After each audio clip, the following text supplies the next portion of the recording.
numeri è la sicurezza. In questo breve aforisma del poeta e oratore Giovenale troviamo esattamente sintetizzato lo spirito da cui è partita la Regione del Veneto nel suo percorso di monitoraggio del territorio, basato su informazioni scientifiche e modelli matematici.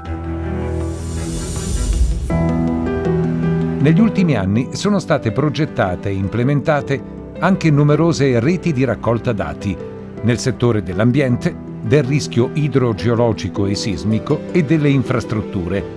che raccolgono e catalogano informazioni sui diversi parametri ambientali monitorati. Nel contempo sono stati avviati diversi sistemi di controllo dei movimenti franosi, come le frane del Tessina, del Rotolon, della Busa del Cristo e del Rudan, solo per citarne alcune. La frana della Busa del Cristo, che minaccia direttamente l'abitato, è dotata di un eccellente sistema di monitoraggio, con tutte le procedure necessarie, soglie, livelli di allarme, con un piano di emergenza fatto in modo egregio, per di più non chiuso in un cassetto, ma reso noto ai cittadini e collaudato in periodiche esercitazioni.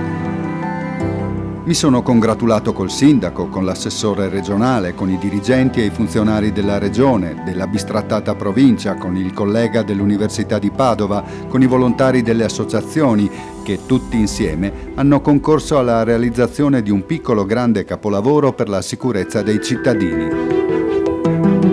Dopo aver visitato la frana che incombe sul paese, accompagnato dall'assessore Pottaccin,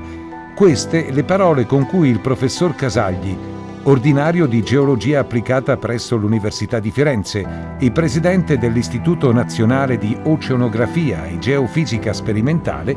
ha descritto il monitoraggio regionale messo in atto a Perarolo di Cadore. Anche per le frane, almeno quelle principali, abbiamo dei sistemi di monitoraggio strumentale sul campo che noi gestiamo, e quindi siamo in grado di sapere H24 quali sono i movimenti. Sono poi definiti dei livelli di velocità sopra le quali si prendono delle decisioni che possono portare anche fino all'evacuazione dei cittadini.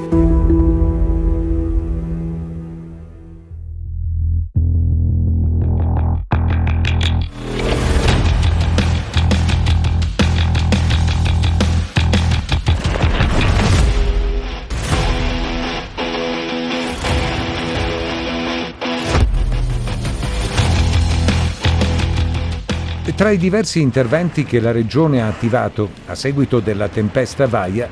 vi è invece il monitoraggio in continuo dello scenario deformativo del territorio regionale,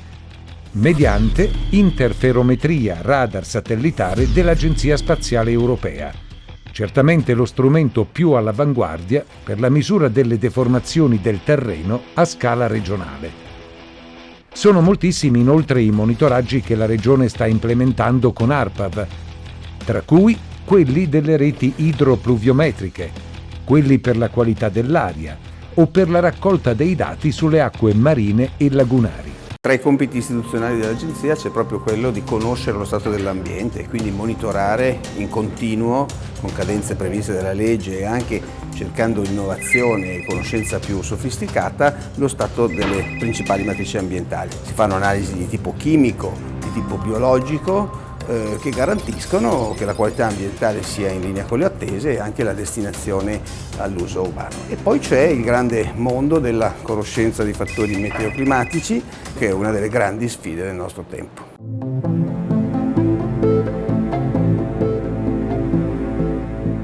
Strumenti assolutamente innovativi per garantire ulteriore sicurezza al territorio,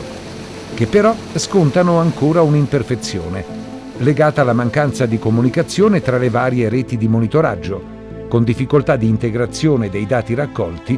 e di sinergia tra le varie competenze. Ecco perché, per rendere ancora più forte tale controllo, è nata l'idea, ora in via di sviluppo, di una piattaforma intelligente di monitoraggio territoriale, che vada a costituire il sistema informativo multirischio per l'aggregazione, la visualizzazione e l'interrogazione dei dati raccolti dai vari sistemi di monitoraggio attualmente presenti sul territorio veneto. Questo è un progetto di tutto il territorio attraverso l'utilizzo dei satelliti e quindi noi riusciamo a monitorare sia le opere, penso alle infrastrutture stradali per esempio, ma anche eventuali dissesti che potrebbero essere in movimento o comunque le velocità di movimento di alcuni dissesti già noti. Un ulteriore strumento che ci consente di sapere prima quello che sta per accadere e quindi anticipando gli eventi prendere le decisioni corrette.